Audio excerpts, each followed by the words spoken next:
Welcome to another episode of the Inner Journeys Outer Adventures podcast. I'm here today with an exciting episode.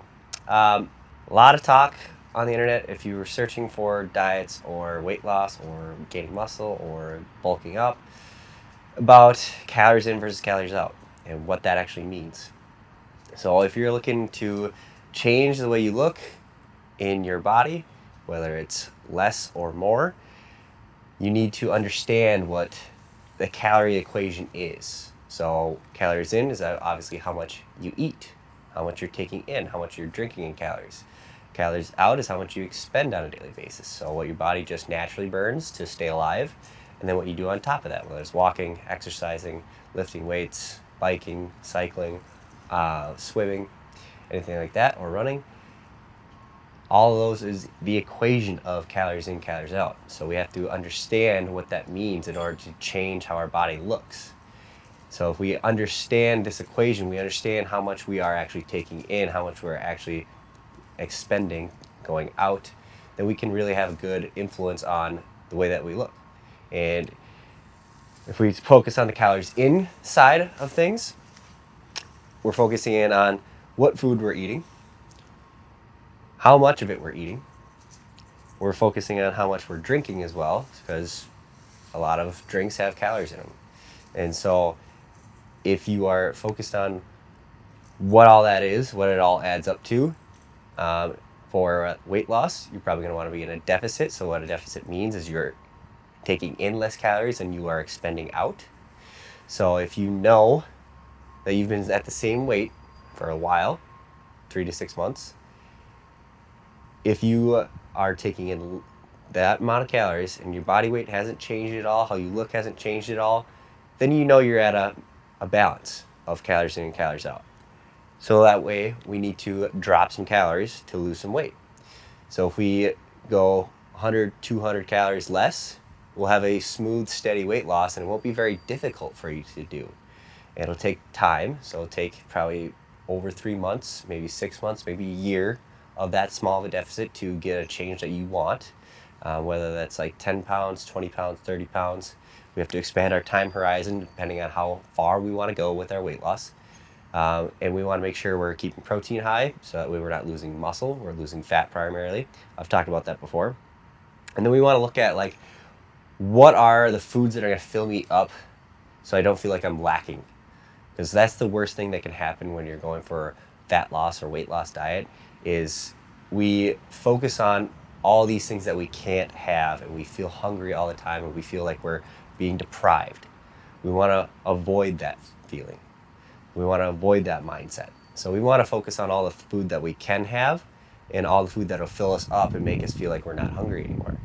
So those foods are going to be fibrous foods, so fruits, vegetables, potatoes, anything with starchy foods like that will have a lot of fiber in them. And then we want to focus on less fat. We don't want to go low fat or no fat. We want to go less fat, because fat is a higher density of calories for not a lot of food. So the fibrous food is going to have a ton of volume for not a lot of calories. And that's what we want to focus on when we're in a weight loss diet or a fat loss diet. And then we're keeping protein the same like we always have. We want 0.8 grams per pound of body weight. And that's going to be the key to success of you losing weight and feeling good about it. Now, it'll get hard after a while, because if after 3 months of being a caloric deficit, you're going to feel the effects of that. You're going to feel a little fatigued. You're going to feel maybe a little more sluggish and tired in your body, especially if you've been working hard in your workouts and you've been expending a lot of calories. You're going to feel that fatigue add up after a while. If you're getting less sleep too, that's going to affect how you feel on a day-to-day basis. Less energy, you're going to feel sluggish, your body may feel heavier. These are all things you should expect. And at some point, you might want to take a little break from dieting down or going on that fat loss or weight loss journey. So that way, you are going to improve your chances of keeping the weight off and not being burned out from it. So we want to make sure we are monitoring how we feel physically, how we feel mentally, how our body feels. If we're getting sluggish, we're getting less sleep, our workout performance is decreasing a lot. That means to us that we need to start adding some calories back in to bring the energy level back in, help you recover. And we want to So if we had a 1 to 200 calorie deficit, we want to add back that 1 to 200 calories for a while, for maybe a week, 2 weeks, 4 weeks, depending on how bad it got for you, how much you feel the sluggishness, the low energy, the heavy body, the sleep quality being affected. If you know like you're really down in a hole, it might take longer to come out of that hole and feel recovered and ready to go back on a fat loss diet.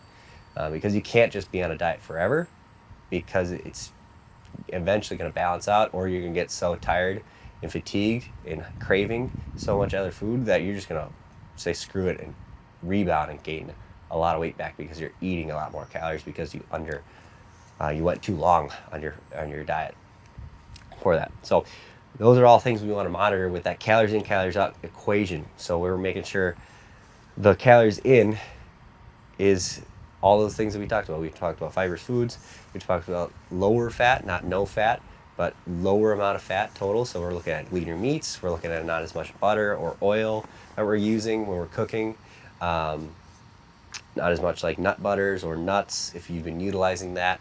So that way you're lowering the calories you have total and replacing that with fruits, vegetables, really filling up on those, because that's going to have a lot more volume for the amount of calories that you're going to get for it.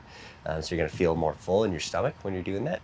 And it'll make it a little bit easier for you to accomplish your goal. And then the calories out, we want to make sure we're staying the same. We don't want to drop our exercise level that we have had.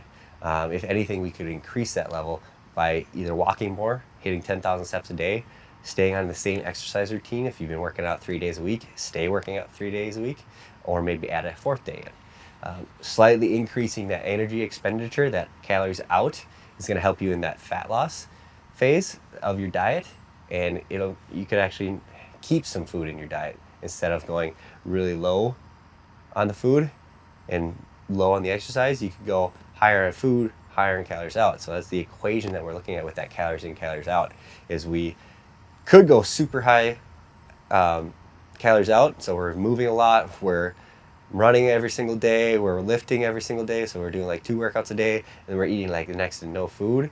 That would be really challenging to do for a long period of time. So we want to kind of balance that a little bit. So we don't want to go super high on the calories out and super low on the calories in, because you're not going to last very long on that. You're going to get burnt out really quickly. Your body's going to feel it really quickly as well. So it's probably like a month in, you're going to be like, I don't want to do this anymore. So we got to make sure we're balancing that very well. And then the other side of that equation is that calories out. We kind of talked about it a little bit. We're either increasing our energy or our energy expenditure, so our walking, running more often, cycling more often, swimming more often, or hitting the weights more often. So if you've been doing 3 days a week, you might go 5 days a week or 6 days a week. So that way you're increasing the amount of calories you're burning in a week. So we're consciously making that effort to burn more calories, so that way we can have more food. The opposite of that is if you have like a muscle gain goal or bulking goal, you feel like you've been smaller for a long period of time, you want to start adding mass to your body. We probably want to start balancing that the opposite way. We want to make sure that we're doing intentional workouts. So it's probably going to be lifting that you're going to be primarily doing. So maybe an hour lift session 3 to 5 days a week, and then you're increasing your calories. And we don't want to increase our calories like 1,000 beyond what we need, because then we're going to gain a lot of fat and you're not going to actually be happy with the way you look that way. So the base level that we need is probably like 250 to 300 calories more than what we're expending in a day. And how you kind of figure that out is you're weighing yourself each week and you're seeing what the average is. If you're gaining like a half pound to a pound a week, you're in the sweet spot of muscle gain and bulking. Because if we go too high, we're probably going to gain a lot more weight, and the weight that we gain is going to be a lot more fat, and it's not going to be as much muscle. So realistically, if my maintenance calories, where I stay the same, I'm balanced in my weight, is 2,300 calories. All I need to do is go to 2,550, and that's just enough for me to build on mass. It's going to take a long time, because building muscle takes a long time unless you're a beginner and you're just starting out lifting. Everybody else that's been lifting for a long time, it's going to take a while for you to gain muscle. So we want to be patient with that. We want to take that probably 6 months to a year down the road. At the 6 month mark, if you're like, I've gained a good amount of fat, maybe it's time to cut some calories out, increase your energy, increase your calories out a little bit more. So that way you're burning a little bit of that fat off and keeping the protein the same, keeping weightlifting the same. Maybe you're adding in more steps, or you're running one or 2 days a week. That would make it easy for you to drop a couple pounds of fat that you gained, because it's really hard to not gain any fat when you're trying to bulk up. But we want to limit that as much as possible.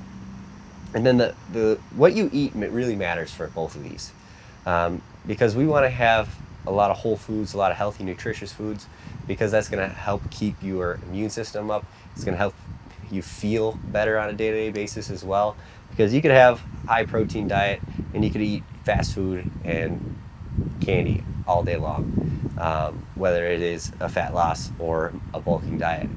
You're not going to feel the best on that. Like, if you eat fruits and vegetables, if you eat starchy foods, if you eat rice, if you eat whole grains as your carb sources and your fat sources, and you're eating nuts and nut butters and stuff like that, you're going to feel a lot better than you would if you were eating ice cream every day, if you're having donuts and cookies every day, if you're having brownies, if you're having all the sweets that you want to eat. If you're having that every single day, sure, it's going to give you energy, sure, it's going to help you gain weight, but it's not going to make you feel good on a day-to-day basis. You'll feel a little bit sluggish because of that. You'll feel run down because you're not getting the nutrients you need, that your body needs to survive and thrive. So we want to make sure what we're eating is more on the healthier side. Maybe 10% of your calories is coming from something that's, really sweet and that you really love, or it's that saltier side that if you're more into that for snacks. So we want to make sure we're balancing that as well. So that's part of the equation is, are we having healthy foods more often than not, or are we just pigging out and eating wherever we want?